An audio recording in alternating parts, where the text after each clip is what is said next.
Let me tell you something that will change the way you see silence. Your silence is not empty. It's loud.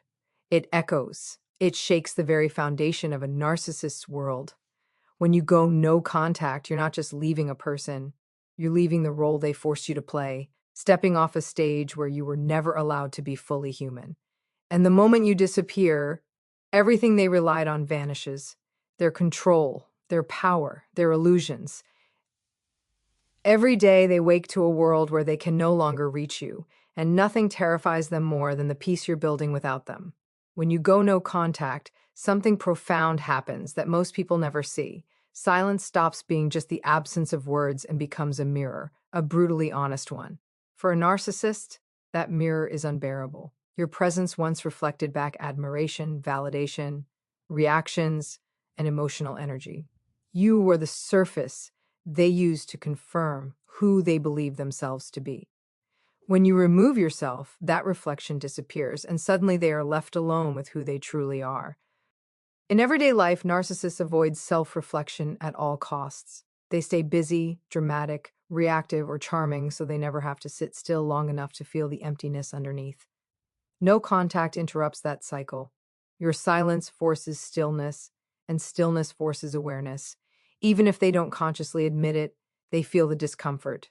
The unanswered message, the blocked number, the absence of conflict or praise becomes a constant reminder that something they depended on is gone.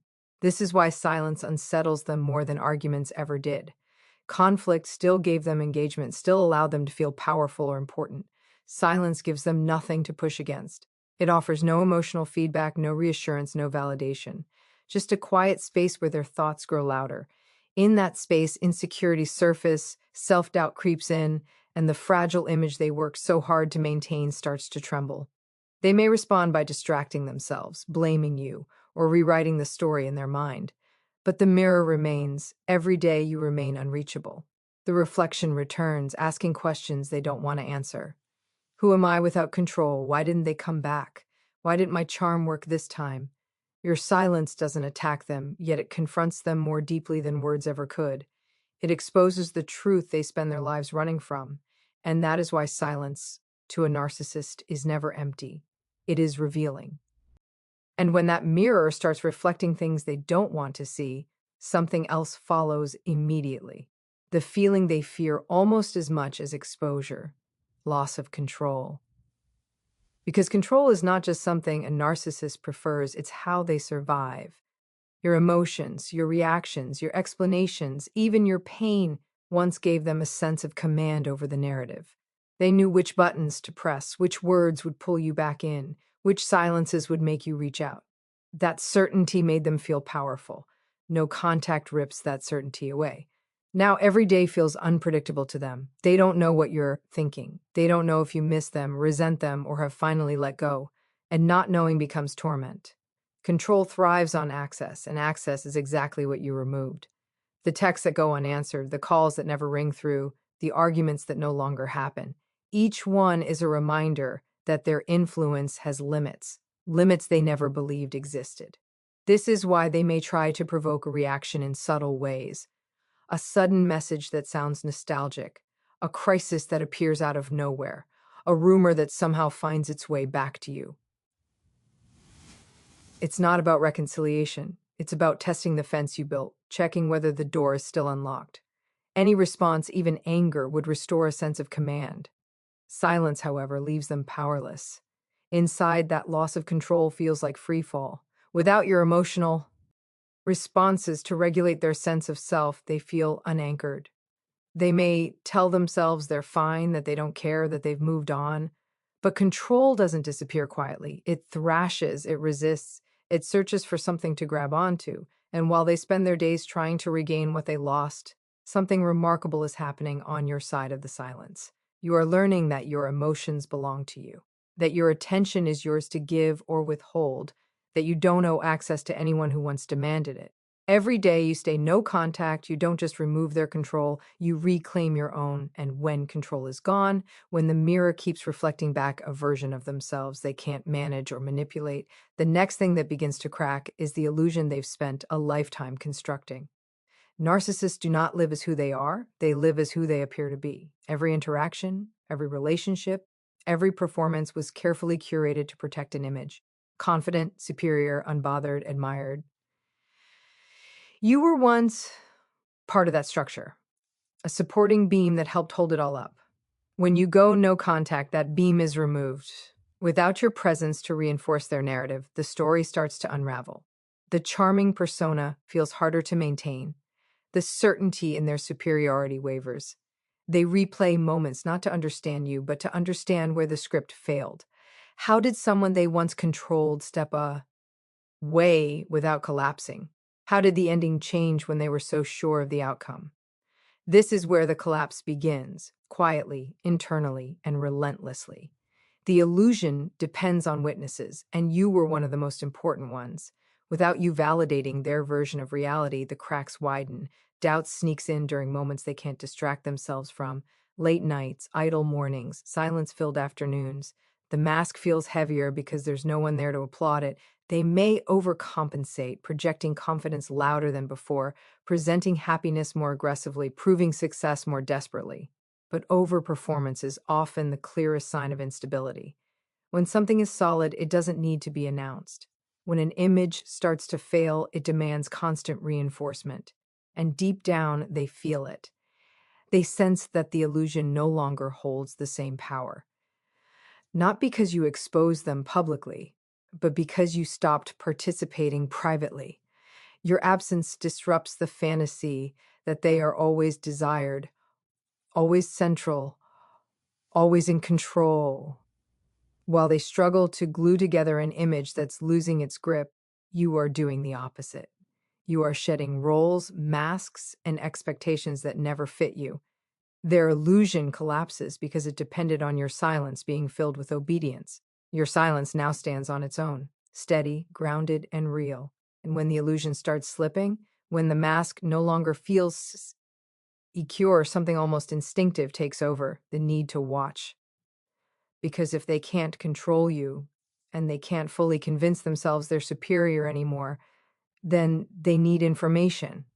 They need to know where you are, who you're with, how you're doing. Not out of love, but out of fear. Fear that your life is continuing without them, and worse, that it might be improving. So they monitor from a distance, quietly, obsessively. They check social media through fake accounts or mutual connections. They replay old memories, trying to decode signs they may have missed. They imagine conversations you might be having, laughter that no longer includes them, healing they cannot interrupt. Not knowing becomes a form of torture, because knowledge once gave them leverage. Your silence leaves gaps, and narcissists hate gaps.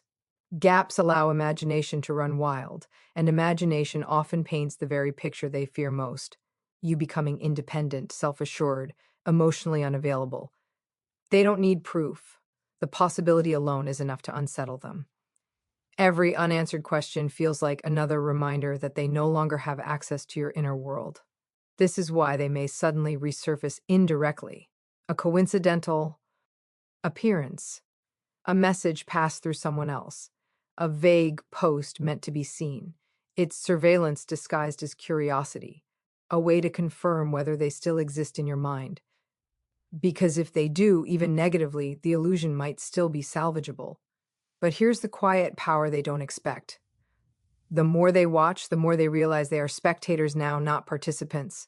Your life has moved from something they manage to something they can only observe. And observation without influence is maddening to someone who once pulled the strings. While they scan for signs of relevance, you are living, breathing, healing, becoming unreachable not just physically, but emotionally. And every day you remain unseen, unknown, and unresponsive, you reinforce the truth they are trying to avoid. They no longer have a place in your story. And when watching you from the outside no longer gives them relief, when observation only confirms how little access they have left, they turn inward, not to reflect, but to rewrite. Because if they can't control the present, they will try to control the story. This is where the narrative begins to shift, carefully edited to protect what remains of their ego. In their version, you didn't leave because you grew stronger. You left because you were cruel, unstable, ungrateful, or broken. In their version, they tried, They loved, they sacrificed, and somehow they became the victim. This rewriting isn't deliberate in the way most people lie. It's survival. Accepting the truth would mean acknowledging harm, responsibility, and loss of power, and that feels unbearable. So every day they rehearse this story. They tell it to friends, family, new connections, sometimes even to themselves in quiet moments. Each retelling reinforces the illusion that they were wronged, that your silence is proof of your flaws, not their behavior. It soothes the sting of being left behind. It allows them to feel justified instead of abandoned. But notice something important. Narratives only need defending when they're fragile. People who are secure don't need to convince the world they're innocent. The more they talk, explain, and justify, the more they reveal the crack underneath. Because deep down, they know something slipped through their fingers that they can't get back. And still, your silence plays its role. You don't correct the story. You don't defend yourself. You don't chase the truth into rooms you no longer belong in. That restraint becomes its own form of clarity. Over time, people sense the imbalance. Stories that need constant reinforcement start to sound hollow. While they stay busy rewriting the past, you are finally free from explaining it. You don't need to convince anyone of who you are. Your life becomes the evidence. And in that quiet separation, a powerful contrast emerges. One person clinging to a version of events, and another stepping forward, grounded in truth, no longer needing a narrative to survive. Endy, when the story they tell no longer fully convinces them, when the rewritten version still doesn't quiet the ache, something darker begins to surface behind closed doors. This is where the rage lives. Not the dramatic outbursts you may remember, not the performative anger meant to intimidate or win, but a contained, simmering fury that has nowhere to go, because rage for a narcissist is often grief disguised as entitlement. They are not angry because they loved you deeply. They are angry because you escaped their reach. Because despite all the stories, all the watching, all the reframing, you did not return to your assigned role. And that defiance feels like an insult to their identity. Every day, that anger looks for a target. Sometimes it turns outward, snapping at others, creating conflict, provoking reactions where they can still get them. Other times it turns inward, manifesting as restlessness, irritation, sleepless nights, and inability to sit with themselves. The calm they once borrowed from your presence is gone, and nothing they replace it with quite works. They may replay moments where they imagine, saying the perfect line, delivering the final blow, restoring the hierarchy in their mind. But fantasies don't restore control. They only remind them of how much they've lost. The rage grows because it has no resolution. You're not there to react. You're not there to absorb it. And without a witness, anger collapses into something far more uncomfortable, powerful, SS-ness. What makes this especially painful for them is that they cannot express this rage honestly. Doing so would shatter the victim narrative they've been protecting. So it stays hidden, leaking out in passive-aggressive ways, in bitterness, in contempt for people who remind them of you. Meanwhile, your calm becomes unbearable proof.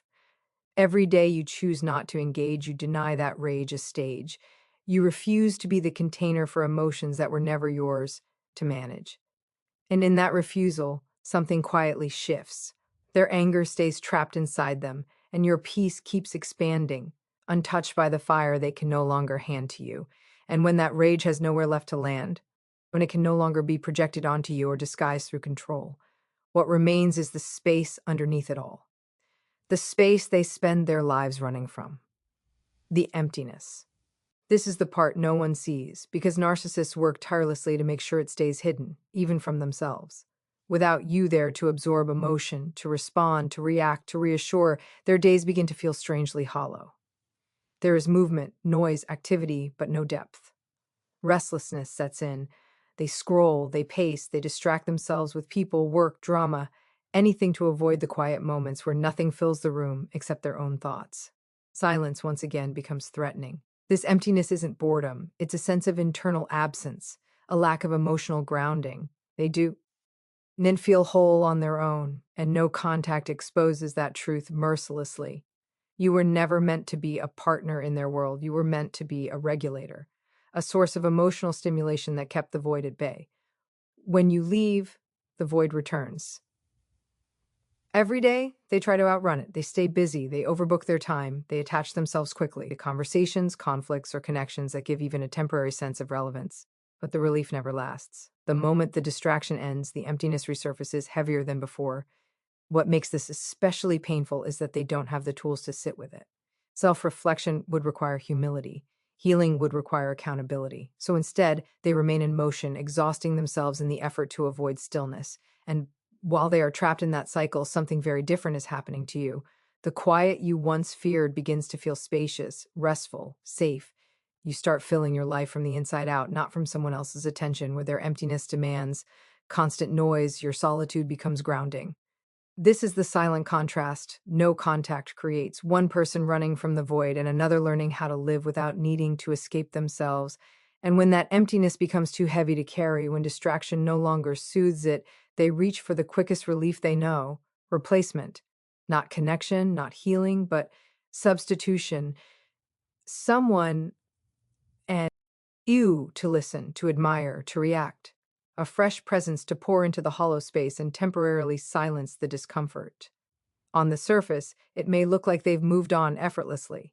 Smiles appear, new stories are told, a different name is mentioned where yours once was. But this isn't growth, it's anesthesia. The wound hasn't healed, it's been covered. And what's unhealed doesn't disappear. It waits. They don't choose replacements because of compatibility or depth. They choose availability, vulnerability, admiration, anyone who can provide immediate emotional feedback without asking difficult questions. The cycle resets, familiar and predictable, because familiarity feels safer than change. But here's the truth they can't escape. Carrying emptiness into a new connection doesn't make it lighter, it makes it contagious. The same patterns emerge, the same need for control, the same avoidance of accountability. Over time, cracks begin to show again because the source of the pain was never the relationship. It was the lack of self. And even with someone new beside them, you remain part of the silence they're trying to outrun. Because replacements don't erase loss, they highlight it. If you were truly insignificant, there would be no urgency to fill the space you left. While they repeat cycles, you are breaking one. You are learning that being alone is not the same as being empty. That healing doesn't require a witness. That peace doesn't need applause. The work you're doing is quiet, unglamorous, and real. And that's why it lasts. They may appear ahead, but they are standing still, circling the same unresolved place. You, on the other hand, are moving forward without dragging the past with you, and that difference, unseen but profound, is something no replacement can undo. And when even replacement starts to lose its shine, when the distractions feel thinner and the noise no longer drowns out the truth, the contrast between you and them becomes impossible to ignore. Because while they are repeating, you are evolving. This is where the real shift happens, not in their world, but in yours. Every day you stay no contact, something in you settles. Your nervous system learns a new language. The chaos that once felt normal begins to feel foreign.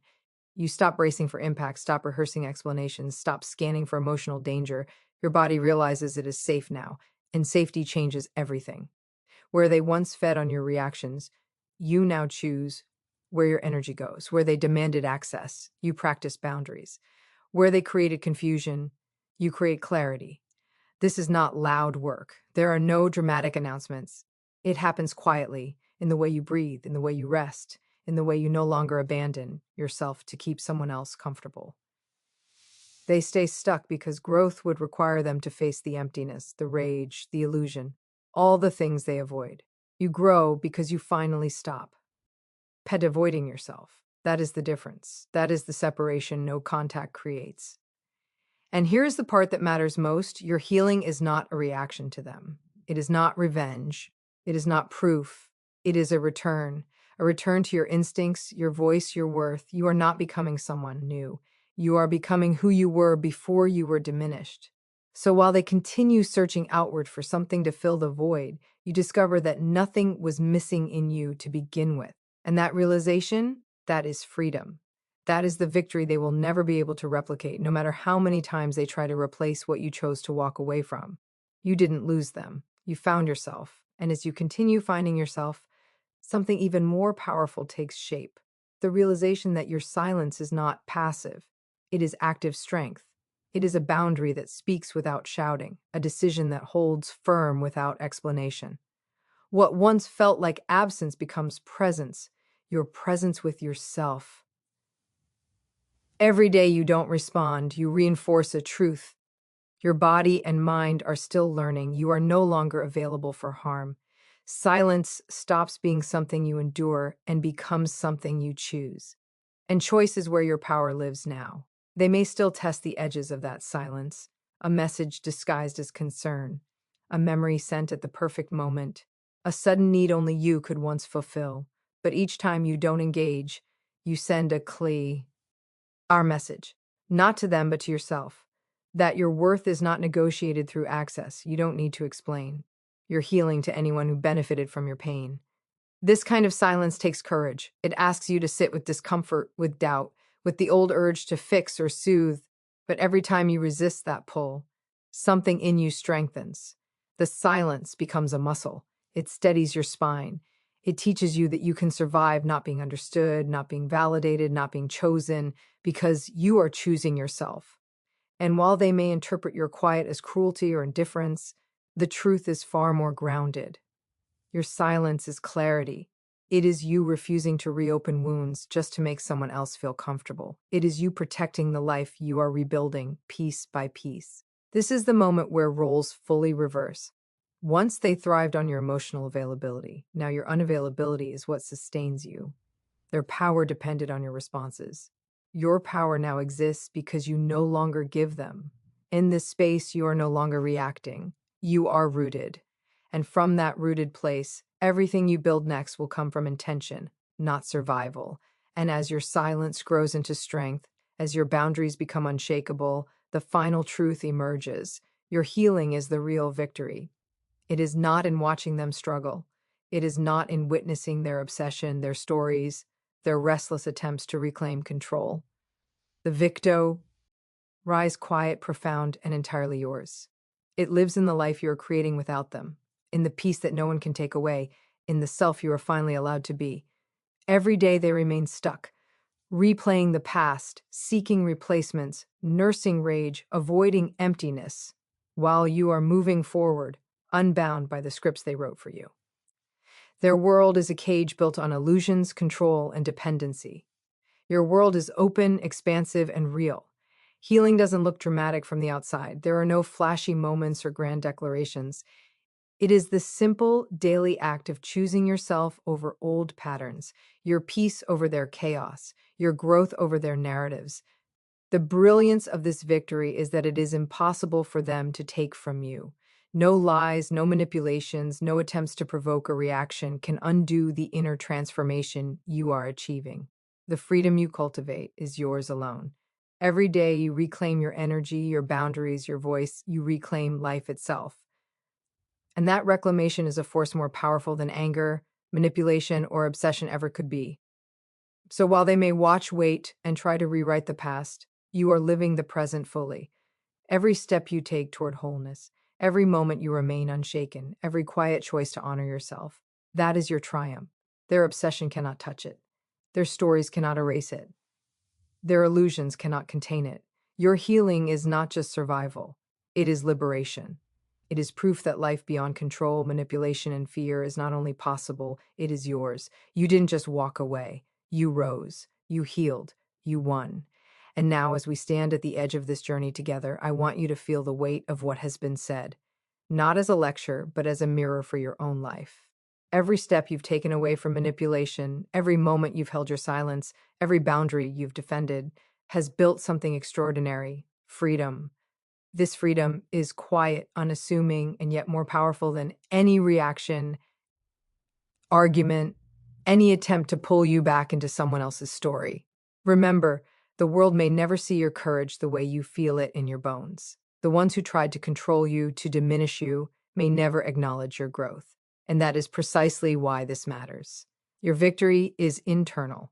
It is not about proving them wrong. It is about proving yourself right, proving to yourself that you can stand unshaken and say, I choose me. I choose my life. I choose peace. Every day you hold that choice, you fortify your spirit. The path of no contact is not easy. It is lonely at times. It challenges every instinct to explain, to apologize, to make things right. But every moment you resist, you are planting seeds of something far greater than revenge or reaction. You are planting roots of self respect, clarity, and love for yourself. And in that growth, in that grounded presence, you create a life that no one can disrupt, no manipulation can pierce, and no illusion can shake.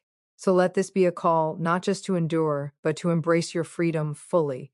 Walk boldly into your silence, your solitude, and your peace. Celebrate every step of healing, every moment of calm, every choice that belongs solely to you. Because the life that waits on the other side of fear, anger, and control is not just possible, it is breathtaking, it is unstoppable, and it is yours. Stand tall, rise fully, and let them witness a life they will never control again.